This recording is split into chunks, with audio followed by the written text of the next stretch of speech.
Bismillahirrahmanirrahim. Assalamualaikum warahmatullahi wabarakatuh.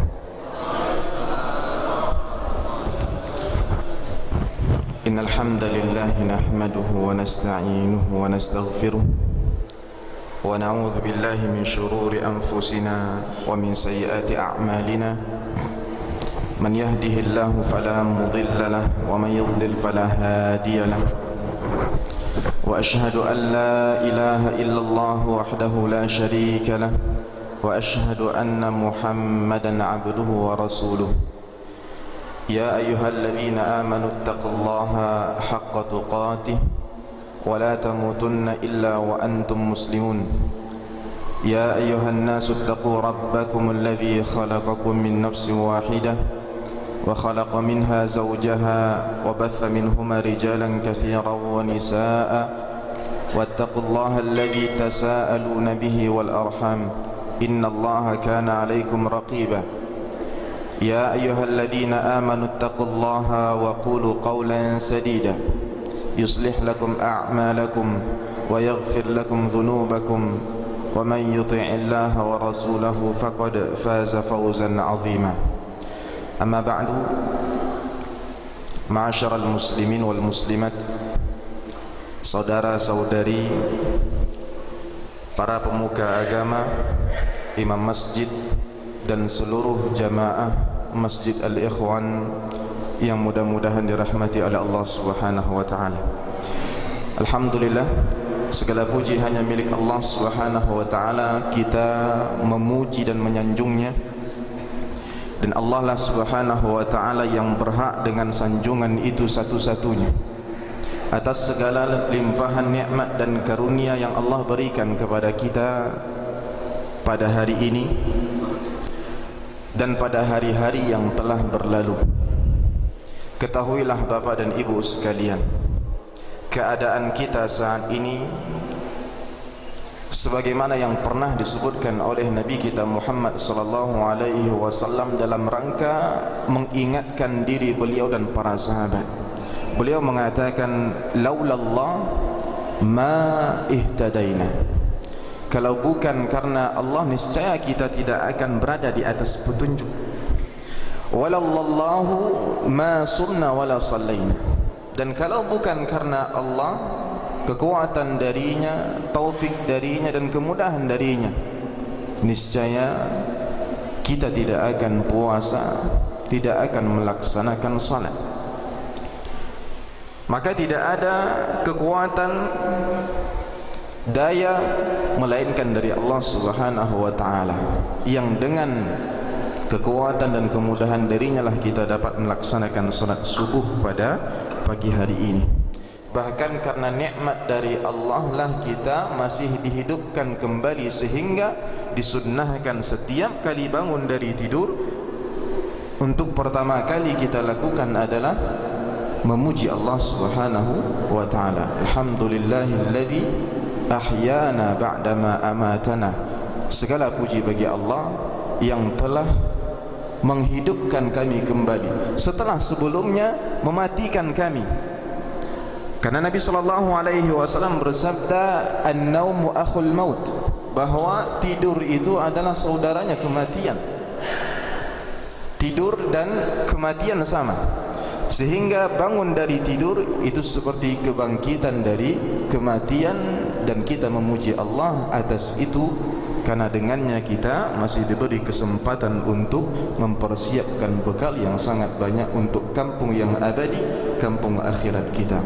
Semoga Allah Subhanahu wa taala menerima amal ibadah kita, amin ya rabbal alamin. Nabi sallallahu alaihi wasallam bersabda di dalam sebuah hadis yang sahih, diriwayatkan oleh Al-Imam Al-Bukhari dan juga Imam Muslim. Hadis ini hadis yang valid dari Rasul, karena diriwayatkan oleh dua imam, Al-Bukhari dan Muslim. Kata Imam Nawawi, kalau seandainya hadis diriwayatkan oleh mereka berdua atau salah satunya, maka apa yang dia riwayatkan itu adalah perkataan yang paling otentik setelah Al-Quranul Karim. Nabi mengatakan, man sallal bardaini dakhalal jannah. Barang siapa yang salat subuh dan salat asar, maka dia masuk surga. Ya Allah, jadikanlah kami termasuk salah satu dari ahli surga. Nabi SAW juga bersabda, man shalla subha fi jama'ah, barang siapa yang melaksanakan salat subuh bersama jamaah kaum muslimin, baik melalui gerakan salat subuh berjamaah di Masjid Al-Ikhwan ini ataupun di masjid-masjid yang lain berjamaah, kata Nabi SAW, faka'annama shallal laila kullah, seakan-akan dia telah menegakkan malam seluruhnya. Salawat dan salam kepada Nabi kita Muhammad sallallahu alaihi wasallam, suri tauladan kita, hamba dan utusan Allah Subhanahu wa taala, yang kehidupan beliau menjadi barometer tertinggi di dalam kehidupan kita. Setiap seorang muslim hendaknya menjadikan Nabi kita Muhammad sallallahu alaihi wasallam adalah acuan, timbangan dan barometer tertinggi di dalam kehidupannya, bukan yang lainnya.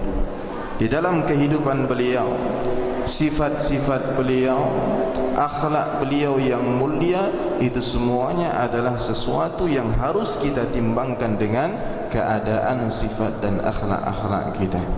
Mudah-mudahan salawat Allah dan salamnya tercurahkan kepada Nabi kita Muhammad sallallahu alaihi wasallam, keluarganya, para istrinya, ahli baitnya, dan orang-orang yang senantiasa memegang teguh agamanya ini hingga akhir kelak. Amin ya rabbal alamin. Bapak dan ibu sekalian jamaah yang dimuliakan Allah Subhanahu wa taala, sesungguhnya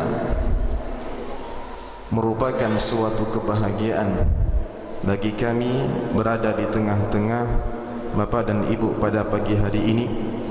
Dan ini merupakan kali keduanya kami berada di sini di agenda gerakan solat subuh berjamaah ini.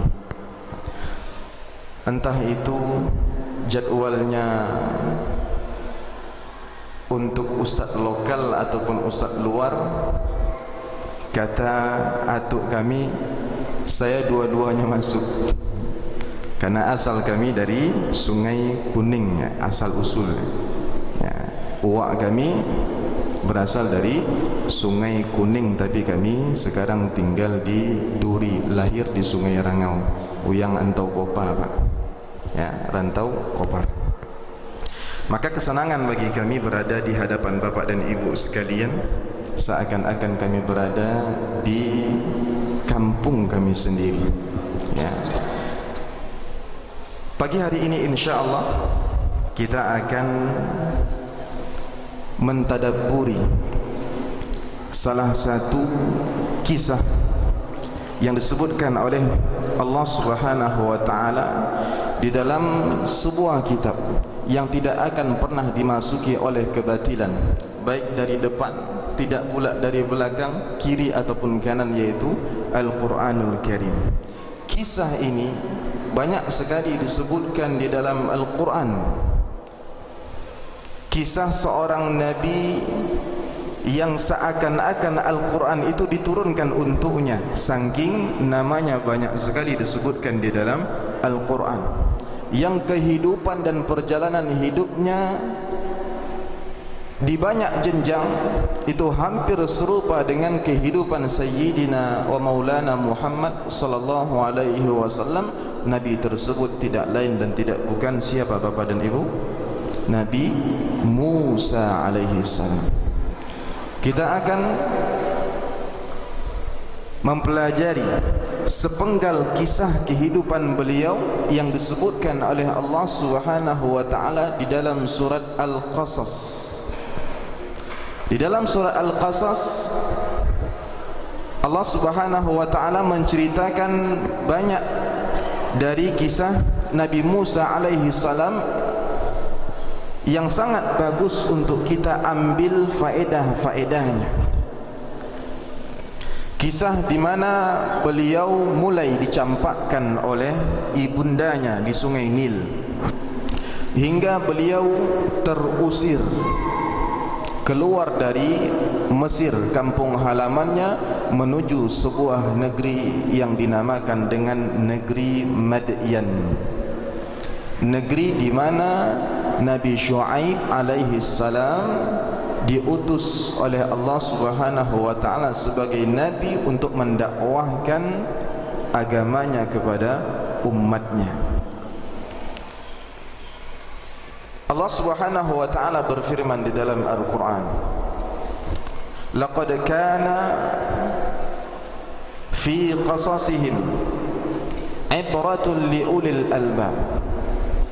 Sesungguhnya pada cerita-cerita dan kisah-kisah orang-orang terdahulu yang Allah sebutkan di dalam Al-Quran, sungguh terdapat pelajaran-pelajaran yang sangat penting bagi orang-orang yang beragama. Bapak dan Ibu sekalian dirahmati oleh Allah Subhanahu wa taala, Nabi Musa alaihi salam, beliau hidup di mana? Di negeri Mesir. Di negeri Mesir ketika itu, yang menjadi pribumi penduduk asli adalah orang-orang Kipti, dari suku Kipti.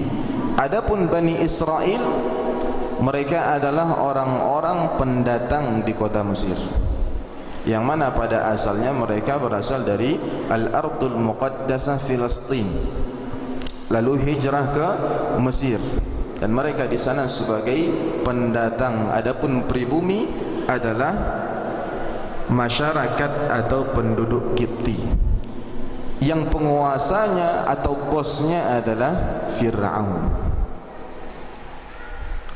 Nah, suatu ketika Fir'aun dikatakan oleh para dukunnya bahwa nanti suatu ketika ada seorang laki-laki dari kalangan Bani Israel yang dia akan menjadi musuh bagi Fir'aun, yang akan meruntuhkan kekuasaannya. Apa yang diramalkan oleh dukun ini ternyata membuat sang penguasa yang zalim itu takut dan khawatir, sehingga mengeluarkan titah setiap Bani Israel yang melahirkan anak laki-laki maka hendaknya dibunuh. Setiap yang melahirkan anak laki-laki maka bunuh, sedangkan anak yang perempuan silahkan disisakan, jangan dibunuh. Sehingga ketika Nabi Musa alaihi salam lahir, itu adalah di waktu setelah keluarnya titah dari Fir'aun alaihi salam. Itu yang menjadi sebab nanti kenapa Nabi Musa alaihi salam dihanyutkan oleh ibundanya di Sungai Nil. Pertanyaannya sebelum kita melanjutkan kisah ini,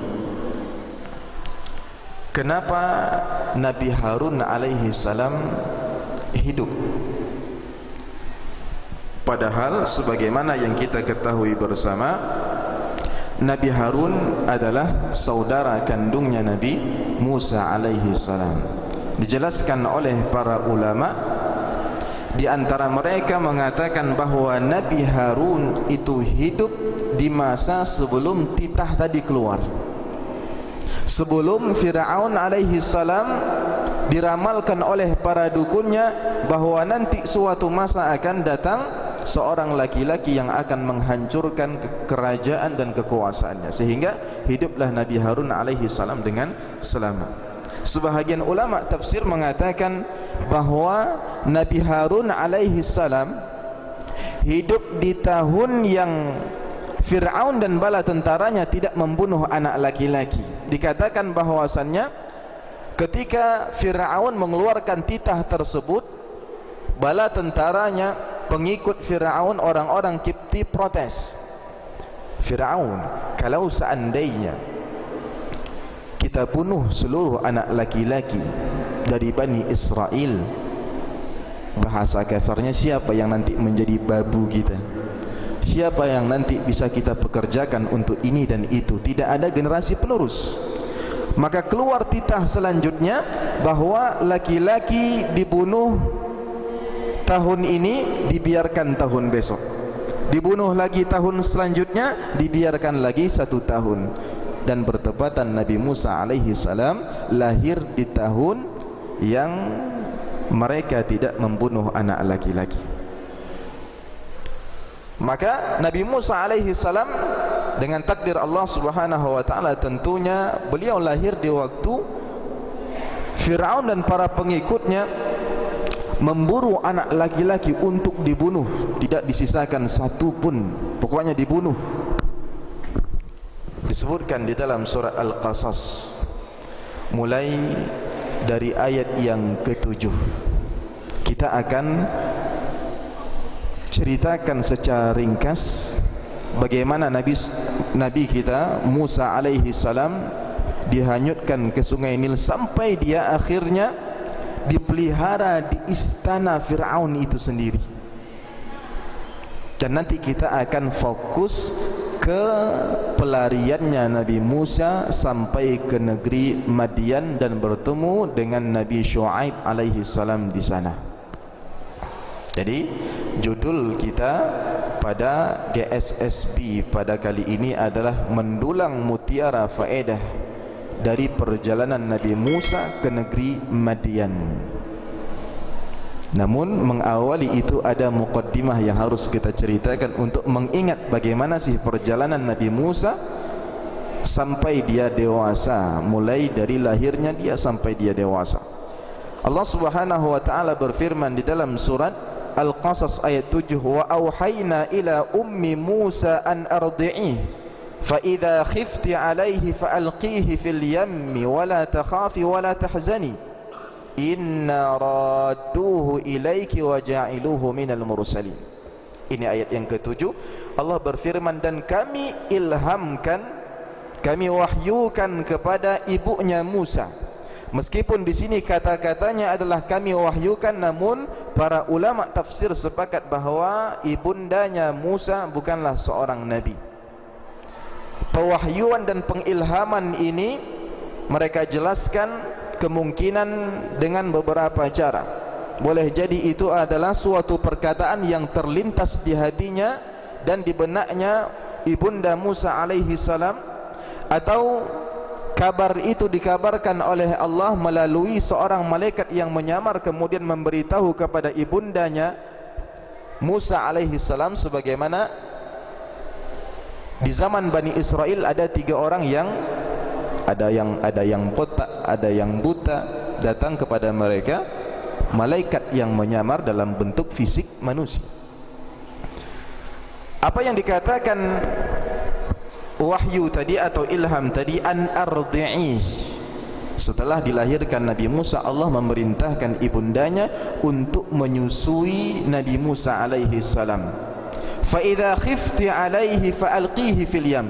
Tapi kalau seandainya kamu khawatir terhadap Nabi Musa, karena kalau seandainya ketahuan berbunyi anak itu terdengar oleh pengikut Fir'aun, maka tidak ada jalan keselamatan bagi Musa alaihi salam. Kalau khawatir akan hal ini, kata Allah, fa'alqihi fil yam, campakkan dia dan hanyutkan dia ke sungai Nil. Wala takhafi wala tahzani, dan jangan khawatir, jangan takut, kata Allah, dan jangan bersedih hati. Inna radduhu ilaiki wa ja'iluhu minal mursalin. Allah memberikan 2 janji kepada ibundanya Musa alaihi salam. Sesungguhnya kami akan kembalikan lagi Nabi Musa ke pangkuan kamu, dan kami akan jadikan dia salah satu dari rasul kami. Ya, kata ulama, di dalam ayat yang ke-7 ini terdapat 2 perintah, terdapat 2 larangan, dan terdapat 2 kabar gembira. 2 perintah tadi adalah ardi'i dan fa'alqi, susui dia, campakkan dia ke sungai Nil, hanyutkan. 2 larangan tadi adalah jangan bersedih hati dan jangan khawatir. 2 kabar gembira itu adalah sesungguhnya kami akan kembalikan lagi dia ke pangkuan kamu, dan kami akan jadikan dia salah satu dari utusan Rasul kami yang kami pilih.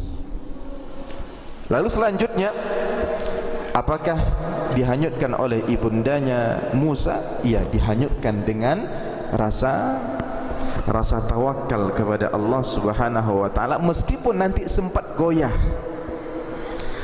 Di ayat selanjutnya, ayat yang ke-8, Allah Subhanahu wa taala berfirman, "Walamma balagha ashuddahu wastawa atainahu hukman wa ilma." Dan setelah Musa alaihi salam dewasa, sempurna akalnya, kata para ulama, dikatakan dewasa dan sempurna akalnya di dalam Al-Quran ketika mencapai umur 40 tahun. Ketika mencapai umur 40 tahun, sebagian ulama mengatakan 33 tahun. Apa kata Allah? Atainahu hukma wa ilma. Kami berikan kepadanya hikmah dan pengetahuan. Hikmah yang dimaksud di sini adalah kenabian. Disinilah muqaddimah, pendahuluan bagaimana Nabi Musa alaihi salam mulai dijadikan sebagai seorang nabi. Belum sebagai seorang rasul, masih sebagai seorang nabi, ya. Belum diwahyukan kepada beliau bahwa beliau adalah seorang rasul. Wa kadzalika najzil muhsinin. Begitulah kami berikan balasan kepada orang-orang yang berbuat baik, kata Allah. Di ayat yang ke-9 Allah melanjutkan, wa dakhalal madinata ala hini ghaflatin min ahliha. Maka di waktu dewasa itu, suatu ketika beliau memasuki kota. Kota yang dimaksud di sini adalah salah satu kota yang ada di negeri Mesir. Beliau memasuki kota tersebut ala hini ghaflatin min ahliha, ketika ahli atau penduduk kota tersebut dalam keadaan lalai. Waktu lalai itu dijelaskan oleh para ulama adalah pada pertengahan siang ketika orang-orang mengambil istirahat siang. Itu adalah waktu-waktu lalai, yakni orang sedang tidur. Fawajada fiha rajulaini yaqtatilan. Lalu di kota tersebut beliau mendapati ada dua orang yang sedang berkelahi. Hadza min syi'atihi wa hadza min aduwih. Yang salah satu dari kedua orang tersebut adalah pengikutnya Nabi Musa. Maksudnya adalah dari suku Bani Israel. Wa hadza min aduwih, satu lagi dari suku Kipti, pengikutnya Fir'aun la'natullah alaih. Fastaghathahu alladhi min syi'atihi 'ala alladhi min aduwih. Allah mengatakan, lalu Nabi Musa alaihi salam menolong pengikut dia. Sebab karena pengikutnya itu minta tolong sama Nabi Musa agar membela dia dari musuhnya ini. Apa yang dilakukan oleh Nabi Musa? Nabi Musa langsung menolong. Fawakazahu Musa, ditumbuk oleh Nabi Musa pengikut Fir'aun orang Kipti itu, faqada alaih, sampai mati. Ditumbuk sampai mati, tetapi Nabi Musa alaihi salam melakukan itu tanpa ada niat membunuh, tidak sengaja. Ya, tidak sengaja. Biasanya kata para ulama, al-waqzu yang dimaksud di sini, menumbuk dengan mengepalkan tangan, itu biasanya sesuatu yang tidak menyebabkan sampai kematian. Tapi qadarullah, Allah telah atur tanpa sengaja dilakukan oleh Nabi Musa dan tanpa dia mengira bahwa itu akan menyebabkan kematian, yang dia tumbuk langsung mati. Dan karena Nabi Musa juga ini orang kuat, ya, Nabi yang kuat. Bahkan diceritakan dalam sebuah riwayat ketika malaikat maut datang menghampiri Nabi Musa untuk mencabut ajalnya, ya, tapi malaikat maut ini masuk diam-diam ke rumahnya Nabi Musa dalam keadaan menyamar seperti manusia. Baik di dalam syariat Islam ataupun syariat sebelumnya, masuk ke rumah seseorang tanpa izin ini bukan adab. Sehingga ketika itu dihajar oleh Nabi Musa alaihi salam sampai matanya keluar dari mukanya, ya, sampai pecah bola matanya ini, dan mengadu malaikat maut kepada Allah Subhanahu wa taala, innaka arsaltani ila 'abdin la yuridul maut. Wahai Allah, kamu telah kirim aku ke seorang hamba yang tidak mau mati, tidak mau menerima kematian. Akhirnya diperbaiki lagi oleh Allah, disuruh balik ke Nabi Musa, dikasih pilihan. Kalau mau masih hidup, ya, berapa kira-kira waktu yang kamu inginkan. Ini diantara fadilah keutamaan yang Allah berikan kepada Nabi, bahwa meninggalnya mereka itu diberi pilihan, bahkan matinya mau di mana itu diberi pilihan. Ya, akhirnya datang malaikat maut menyampaikan wahyu dari Allah. Ya, disuruh Nabi Musa untuk meletakkan tangannya di atas punggung sapi atau hewan yang serupanya, lalu sejumlah bulu yang ada di bawah tangannya itu, sejumlah itulah sisa umur yang diberikan kepada Nabi Musa alaihi salam. Ya, jadi Nabi Musa itu adalah nabi yang sangat kuat dan cemerlang, sampai-sampai tidak sengaja membunuh orang Kipti tadi. Lalu kita lanjutkan, Allah mengatakan qala hadza min amali syaitan. Langsung sadar Nabi Musa alaihi salam bahwa perbuatan beliau ini adalah perbuatan syaitan, yakni ini berkat dari godaan syaitan. Ini tak benar, ini amalan syaitan. Sehingga beliau memohon ampun kepada Allah, dan beliau menganggap itu dosa besar. Ya, memohon ampun kepada Allah, sampai-sampai dosa besar ini yang menghalangi beliau tidak mau memintakan untuk kita nanti syafaat kepada Allah. Di hadis syafaat yang sangat panjang, manusia ketika melihat kegentingan hari kiamat bertanya kepada sebahagian mereka bertanya kepada sebahagian yang lain, ala tarawna ila ma nahnu fi, ala tarawna ma balagana, tidak melihatkah kalian ini macam mana hari kiamat ini genting dan mengerikannya? Ayo kita minta tolong kepada para nabi dan rasul, minta syafaat. Datang kepada Nabi Adam, ya, mohon maaf. Dan Nabi Adam ketika itu menyebutkan kesalahannya. Apa kesalahan Nabi Adam? Memakan buah dari pohon yang telah dilarang oleh Allah. Pergi ke Nabi Nuh, kata Nabi Adam. Pergi orang ke Nabi Nuh, nafsi nafsi, hari ini diriku diriku, selamatkan diri sendiri, sesungguhnya Tuhanku hari ini murka, yang mana sebelumnya dia tidak pernah semurka ini dan tidak akan pernah nanti murka lebih daripada ini lagi. Sesungguhnya dulu aku pernah mendoakan keburukan untuk kaumku. Dia anggap itu dosa. Saya tidak bisa memintakan kepada Allah syafaat untuk kalian. Silahkan pergi ke Nabi Ibrahim. Nabi Ibrahim pun mengakui kesalahannya. Saya dulu pernah berbohong dengan 3 kali bohong. Nabi Ibrahim menyuruh ke Nabi Musa. Nabi Musa mengatakan, sesungguhnya hari ini Tuhanku murka, lam yaghdab mithlahu, yang sebelumnya tidak pernah semurka ini, walan yaghdaba mithla hadha, dan tidak akan pernah semurka ini lagi nanti. Ini hari yang Allah Tuhan kita murka. Apa kata Nabi Musa? Wa inni qataltu nafsan lam umar biqatliha, dulu aku pernah membunuh jiwa yang aku tidak diperintahkan untuk membunuhnya. Ya, jadi Nabi Musa alaihi salam sadar ini adalah pekerjaannya syaitan ini. Innahu aduwwun mudillum mubin, dan sesungguhnya setan itu musuh penyesat yang sangat nyata.